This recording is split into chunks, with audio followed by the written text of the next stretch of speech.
الحمد للہ رب العالمین والصلاة والسلام علی رسولہ الکریم وعلی آلہ واصحابہ اجمعین اما بعد فاعوذ باللہ من الشیطان الرجیم بسم اللہ الرحمن الرحیم یا ایہا الذین آمنوا اتقوا اللہ حق تقاتہ ولا تموتن الا وانتم مسلمون واعتصموا بحبل اللہ جميعا ولا تفرقوا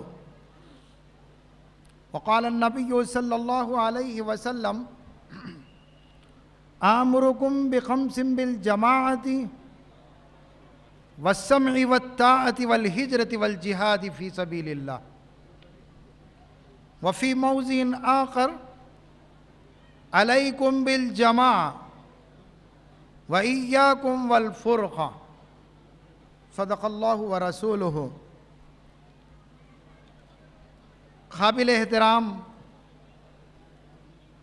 محی الدین شاکر صاحب، سیکریٹری جماعت اسلامی ہند، قابل احترام محترم مولانا حامد محمد خان صاحب، امیر حلقہ جماعت اسلامی ہند حلقہ تلنگانہ، ڈائس پر تشریف فرما تمام ہی ذمہ داران جماعت، علماء کرام اور مختلف قائدین،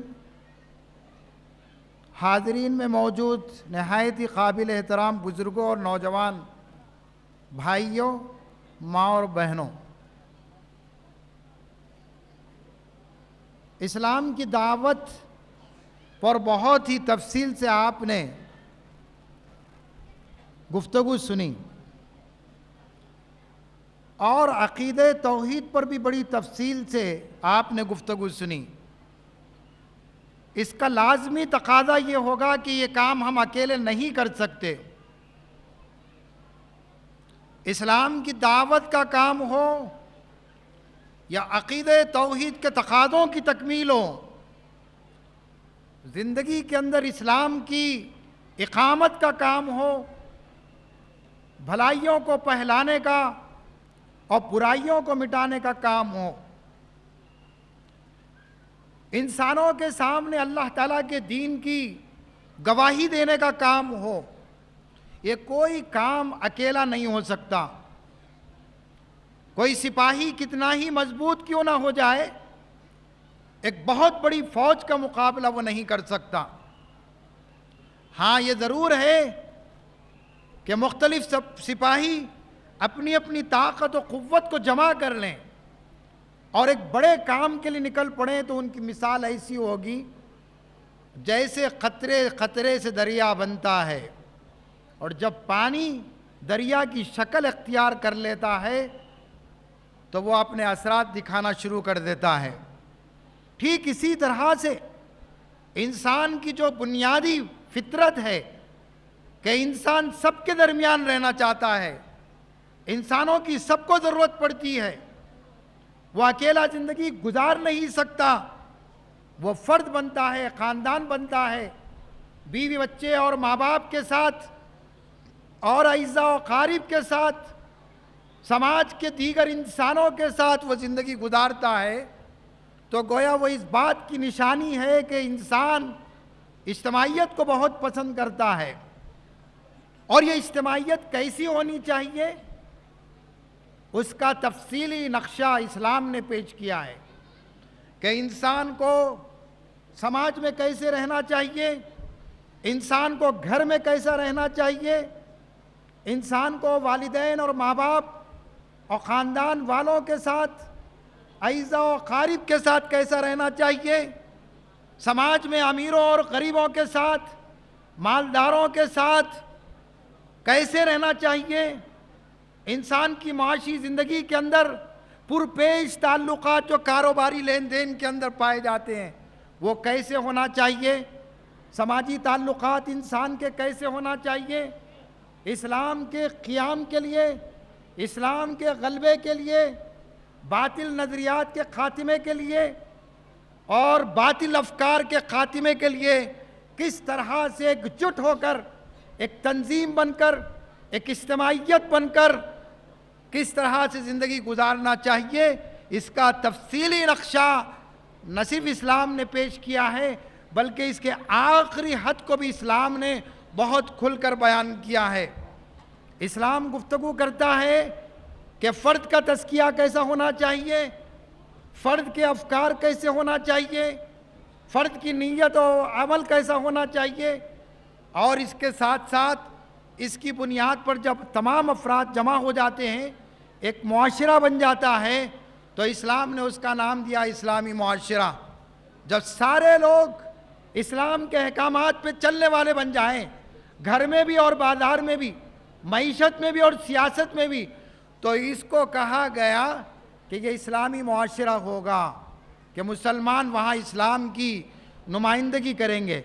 کہا کہ یہیں تک کافی نہیں ہے کہ اسلام کے اندر یہ بات صرف مسلمانوں کو نہیں بتائی گئی کہ وہ نماز کیسے پڑھیں، روزہ کیسے رکھیں، زکوٰۃ کیسے دیں اور حج کیسے کریں، انفرادی زندگی کے اندر امانت و دیانت کے اندر مسلمانوں کو اپنے کن اخلاق و کردار کا مظاہرہ کرنا چاہیے۔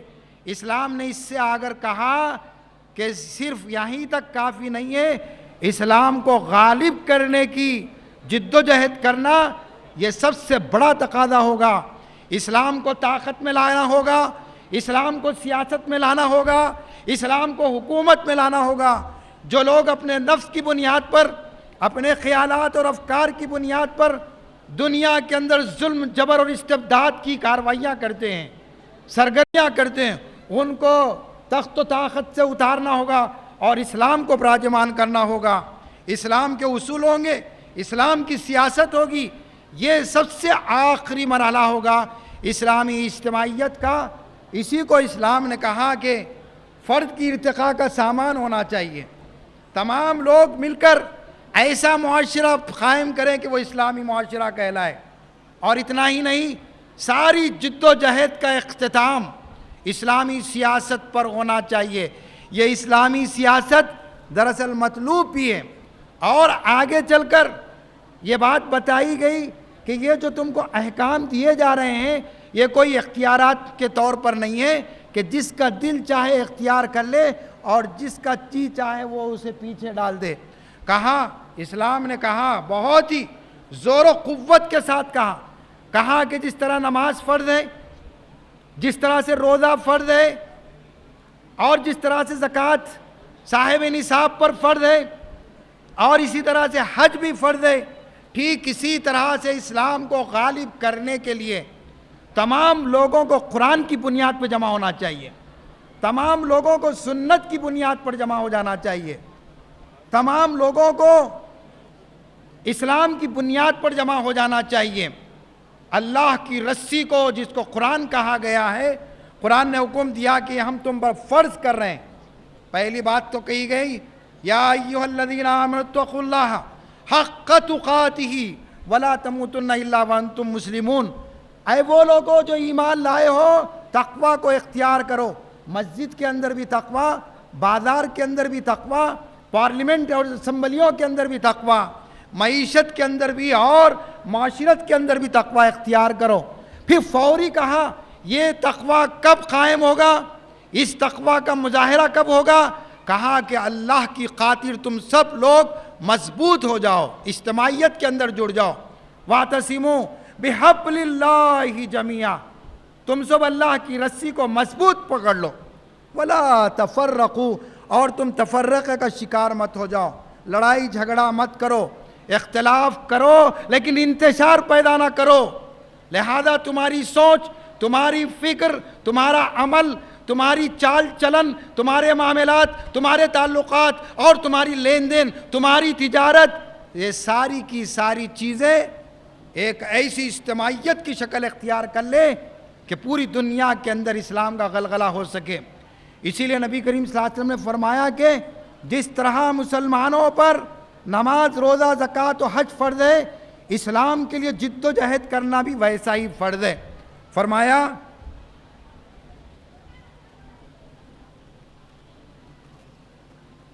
میں ابھی 9 منٹ بولا ہوں، آدھا گھنٹہ مجھے دیے، میں بیٹھ جاؤں تو بیٹھ جاؤں. جی آدھا گھنٹہ مجھے دیا تھا نا آپ لوگوں نے. جی 9 منٹ ہو رہا ہے میرا، گھڑی دیکھ کے کام.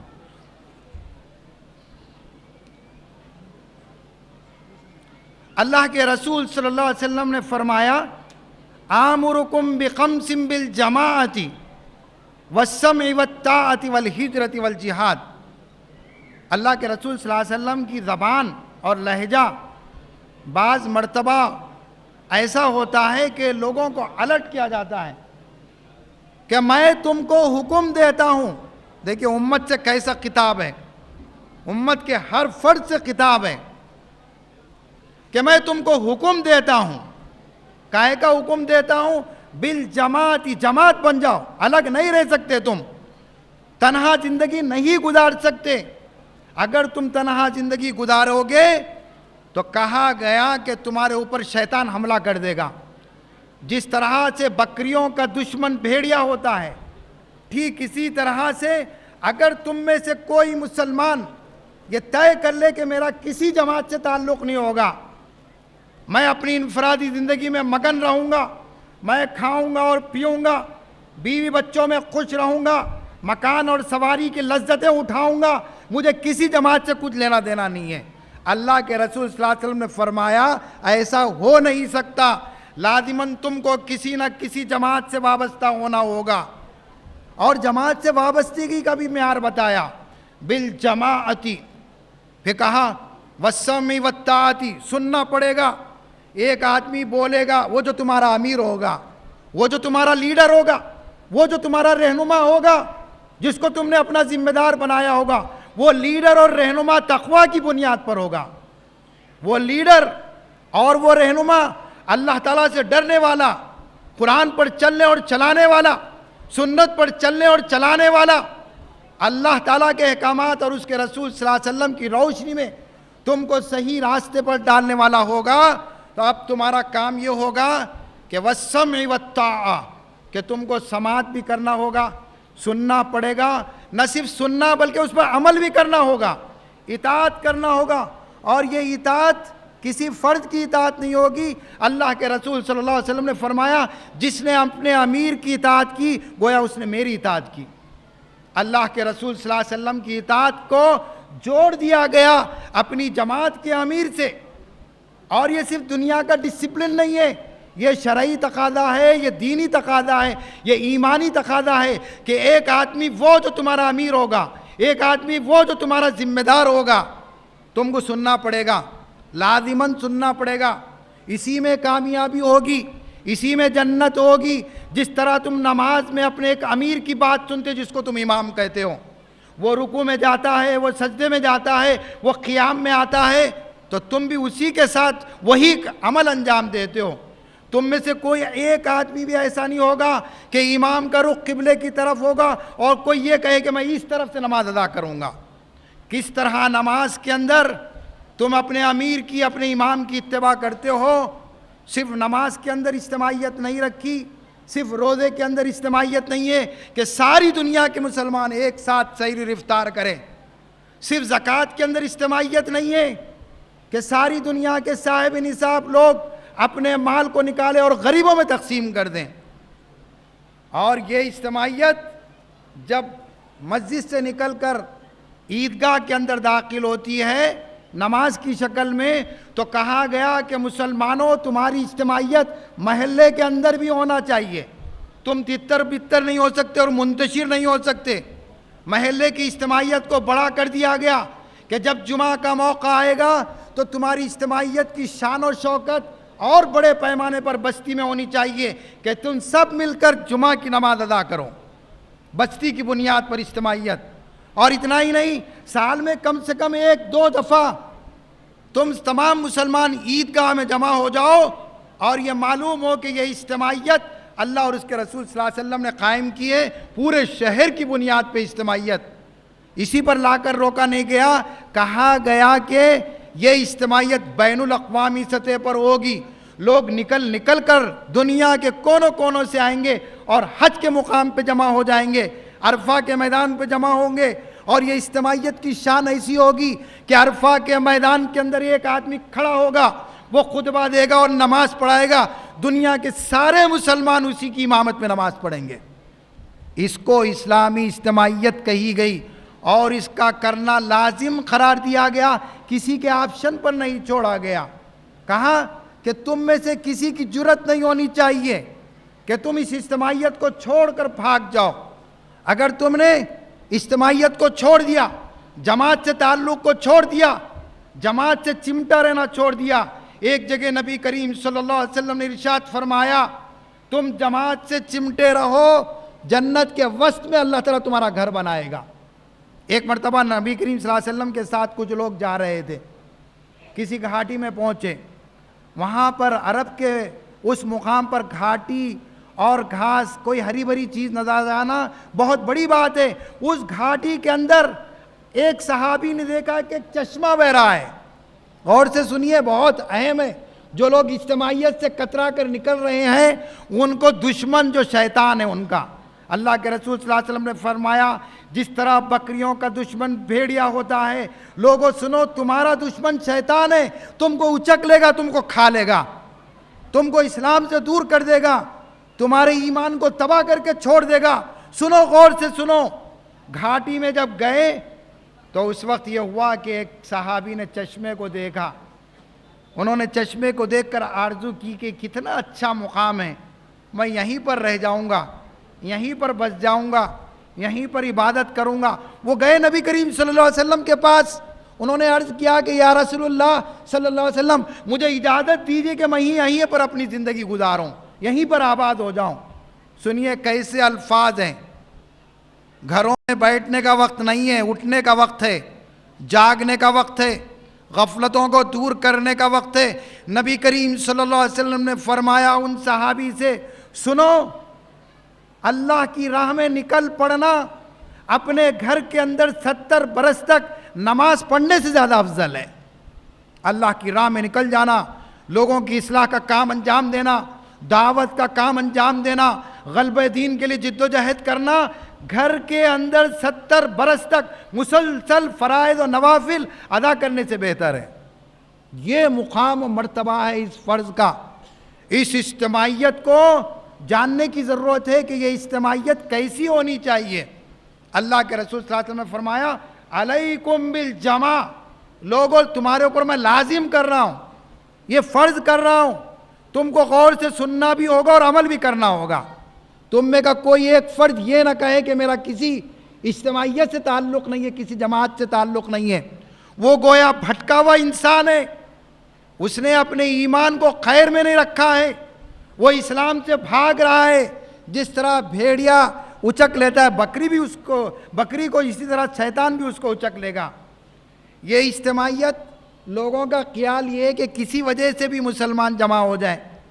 کچھ لوگ اپنے ذاتی مفادات کے لیے، زمینات کی حفاظت کے لیے، کاروبار کے لیے، مختلف مقاصد اور اغراض کے لیے ایک پارٹی بناتے ہیں، یا کسی غیر اسلامی نظریے کی پارٹی سے جا کے مل جاتے ہیں، ان کا جھنڈا، ان کا پٹا گلے میں ڈال کر سمجھتے ہیں کہ ہم سب مسلمان مجتمع ہیں۔ کسی بھی مقصد کے لیے مسلمان جمع نہیں ہو سکتے، خاص طور پر ان پارٹیوں کے ساتھ، ان مقاصد کے لیے جو اسلام اور قرآن کی بات نہ کرتے ہوں، جو اسلام کے لیے جمع نہ ہوتے ہوں۔ یہ اسلامی تنظیم ہو نہیں سکتی، یہ اسلامی اجتماعیت ہو نہیں سکتی۔ اسی لیے اللہ کے رسول صلی اللہ علیہ وسلم نے فرمایا علیکم بالجمع وإیاکم والفرقہ، سنو لوگوں کہ تم کو انتشار کا شکار نہیں ہونا چاہیے۔ مسلمان کسی بھی مقصد کے لیے جمع ہو جائیں، لیکن ان کا مقصد اگر شہادت حق نہ ہو، یعنی حق کی گواہی انسانوں پر دینا، حق کے پیغام کو انسانوں تک پہنچانا، اللہ کے دین کی تبلیغ کرنا، اللہ کے دین کو ان انسانوں تک پہنچانا جو انسان اللہ کو نہ جانتے ہوں نہ مانتے ہوں، جس کو کہتے ہیں شہادت حق، قول سے بھی اور عمل سے بھی۔ یہ کام کرنے کے لیے مسلمانوں کو جمع ہونا ہے۔ سب سے پہلا مقصد جو اجتماعیت کا، اسلامی اجتماعیت کا ہوگا، یہی ہوگا کہ لوگ اس کام کے جمع ہو جائیں کہ جتنے انسان کروڑوں کی تعداد میں ہمارے ملک میں لگ بھگ 80 کروڑ بلکہ 100 کروڑ کے قریب برادران وطن ہیں. ان کو اسلام کی دعوت دینا ہے, ان کو جہنم کی آگ سے نکال کر جنت کی طرف لانا ہے. اس شہادت حق کے کام کے لیے, قولی شہادت کے لیے, عملی شہادت کے لیے تمام مسلمانوں کو مجتمع ہو جانا ہے. افراد کو بھی جمع ہونا ہے, جماعتوں کو بھی جمع ہو جانا ہے, چاہے وہ مسلکوں کی بنیاد پر قائم ہونے والی جماعتیں ہوں یا کسی بھی بنیاد پر جمع ہونے والی جماعتیں ہوں. ان کا ایک مقصد ہوگا کہ ہم پوری دنیا کے مسلمانوں پر بالخصوص, پوری دنیا کے انسانوں پر بالخصوص ہمارے اپنے ملک کے انسانوں کو شہادت حق کا فریضہ انجام دیں گے. نمبر 1 بات. نمبر 2 بات, اسلام نے کھل کر کہا تمہارا جمع ہو جانا کسی جھنڈے کے لیے نہیں ہے, حزب الشیطان کے لیے نہیں ہے, شیطانوں کی پارٹی کے لیے نہیں ہے, شرک کے علمبرداروں کے لیے نہیں ہے, کفر کے علمبرداروں کے لیے نہیں ہے, بلکہ تمہارا جمع ہونا امر بالمعروف و نہی عن المنکر کے ہے. تمہارا ایک ہی کام ہے, تمہارا امتیاز, تمہاری کامیابی, تمہاری ترقی اسی ایک کام کے اندر ہے. قرآن نے کہا کنتم خیر امۃ اخرجت للناس تأمرون بالمعروف وتنہون عن المنکر وتؤمنون باللہ. اس سے بڑی بہترین انٹروڈکشن, اس سے بہترین تعریف امت مسلمہ کی نہیں کی گئی. کہا گیا کہ اس زمین پر اس امت مسلمہ کا مقصد وجود, ان کی اجتماعیت, ان کا جمع ہونا, ان کا فکر و عمل کا جمع ہو جانا صرف ایک کام کے لیے کہ اس دنیا کے اندر ہر چھوٹی بڑی نیکی کو پھیلا دیں. چھوٹی نیکی کو بھی پھیلائیں اور بڑی نیکی کو بھی پھیلائیں. دنیا کی سب سے بڑی نیکی یہ ہے کہ اس زمین پر توحید کا راج ہو, اس زمین پر بسنے والے انسانوں کے دلوں کے اندر توحید آ جائے. یہ سب سے بڑی نیکی. وَتَنْحَوْنَ عَنِ الْمُنْكَرِ, اور کہا کہ منکر کو مٹا دینا, منکر کو ختم کر دینا. شراب مٹانے کا کام کریں, زنا مٹانے کا کام کریں, جوا اور چوری ڈاکہ زنی مٹانے کا کام کریں, انسانی حکومتوں کو, لیکن سب سے بڑی برائی شرک کو ختم کر دینا ہے جو انسانوں کے دل و دماغ کے اندر, ان کے فکر و عمل کے اندر اور اس زمین پر قائم ہے. امر بالمعروف و نہی عن المنکر, کام ختم نہیں ہوا. پھر قرآن مجید نے کھل کر کہا کہ تمہارا جمع ہونا تیسرا مقصد یہ ہوگا اقیم الدین ولا تتفرقوا فیہ. بہت جلیل القدر انبیاء کا ذکر کیا قرآن مجید نے سورہ شورى میں. شرع لکم من الدین ما وصى به نوحا والذی اوحینا الیک وما وصینا به ابراہیم وموسیٰ وعیسیٰ ان اقیموا الدین ولا تتفرقوا فیہ. بڑے بڑے جلیل القدر انبیاء کا کام بتایا. یہ انبیاء دنیا میں اسی کام کے لیے آئے تھے کہ دنیا سے باطل نظریات کو مٹایا جائے اور اسلام کو غالب کر دیا جائے. اس کے لیے اجتماع, اس کے لیے جمع ہونا ہے, اس کے لیے اجتماعیت ہے.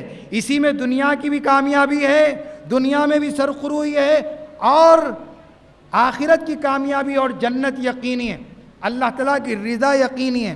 اور یہ سارے کام اپنی ذات کے لیے نہیں, اسلامی اصولوں کے لیے ہونا چاہیے, تقوی کی بنیاد پر ہونا چاہیے. قرآن مجید نے کہا کہ ہر چیز میں تقوی چاہیے. جہاں تقوی نہیں ہوگا وہ عمل قبول نہیں ہوگا. نماز میں تقوی نہیں ہوگا, نماز قبول نہیں ہوگی. روزے میں تقوی نہیں ہوگا, روزہ قبول نہیں ہوگا. زکوٰۃ میں تقوی نہیں ہوگا, زکوٰۃ قبول نہیں ہوگی. اور حج میں تقوی نہیں ہوگا, حج بھی قبول نہیں ہوگا. اسلام کی اجتماعیت کے لیے, امر بالمعروف اور اقامت دین کے کام کے لیے جب تمہارے دل و دماغ میں فکر و عمل کے اندر تقوی نہیں ہوگا, اقامت دین کا کام تو ہو جائے گا لیکن تم ناکام ہو جاؤ گے. تمہارے دل میں یہ آرزو کہ اس اقامت دین کی جد و جہد کے اندر مجھے بڑی کرسی مل جائے, بڑا منصب مل جائے, بڑا عہدہ مل جائے, لوگوں کی واہ واہ ہو جائے, مجھے شہرت ہو جائے, ہزاروں انسانوں کے اندر میں جاننے والا ہو جاؤں. ہو سکتا ہے کہ اقامت دین کا کام ہو جائے, دین غالب آ جائے, لیکن جب خدا کے پاس پہنچو تو تمہارا شمار ناکاموں میں ہوگا, ناکام لوگوں کے, نامراد لوگوں کے اندر ہوگا. اسی لیے کہا گیا کہ تقوی کو اختیار کرو. تقوی کی بنیاد پر دنیا کے اندر کامیابی ہوگی اور آخرت میں بھی کامیابی ہوگی. اسلامی اجتماع یہی چاہتی ہے کہ ایک فرد دنیا میں نہیں بلکہ اصل آخرت میں کامیاب ہو جائے. اور جس تحریک اقامت دین کا کام ہونے والا ہے اجتماعی طور پر وہ اس دنیا میں کامیاب ہو جائے۔ محترم بزرگوں اور نوجوان بھائیوں، اپنی بات کو اختتام کی طرف لے جاتے ہوئے میں ایک اپیل کرنا چاہتا ہوں، گزارش کرنا چاہتا ہوں۔ 3 سلوشنز ہیں۔ اسلامی اجتماعیت کی جب بات ہوتی ہے تو 3 باتیں ہیں۔ جماعت اسلامی ہند اس ملک کے اندر اس نے بہت کھل کر عقیدہ، نصب العین، مشن اور طریقہ کار اور اساس کار کی بات، پالیسی اور پروگرام پیش کرتی ہے۔ انہی بنیادوں پر اس نے ایک اسلامی اجتماعیت کا قیام عمل میں لایا ہے۔ اگر آپ اس سے مطمئن نہ ہو تو آپ کسی ایسی جماعت کو ڈھونڈیے جو ان بنیادوں پر، اس اقامت دین کے نصب العین پر، اس طریقہ کار پر قائم ہو گئی ہو۔ اور اگر آپ کو معلوم ہو کہ ایسی کوئی جماعت نہیں ہے تو آپ کو چاہیے کہ آپ خود اس قسم کی ایک ایسی جماعت کھڑا کریں جو اقامت دین کا کام کرنے والی ہو۔ آپ کے اوپر یہ ذمہ داری، آپ فرار نہیں ہو سکتے، لیکن جماعت جس وقت قائم کی گئی اسی بنیادوں پر قائم کی گئی ہے۔ جماعت کی دعوت یہ ہے، جماعت کا پیغام یہ ہے کہ آپ آئیں، سنجیدگی کے ساتھ اس کے مقصد اور نصب العین کو سمجھیں اور اس بڑے کاز کے لیے، اپنے آخرت کی کامیابی کے لیے جمع ہو جائیں۔ اللہ تعالیٰ سے دعا ہے کہ اللہ تبارک و تعالیٰ مجھے اور آپ کو، امت مسلمہ کے ایک ایک فرد کو، اپنی زندگی کی آخری سانس تک اس اسلامی اجتماعیت سے وابستہ ہو کر اس کے دین کا کام کرنے کی توفیق عطا فرمائیں۔ وآخر دعوانا ان الحمد للہ رب العالمین۔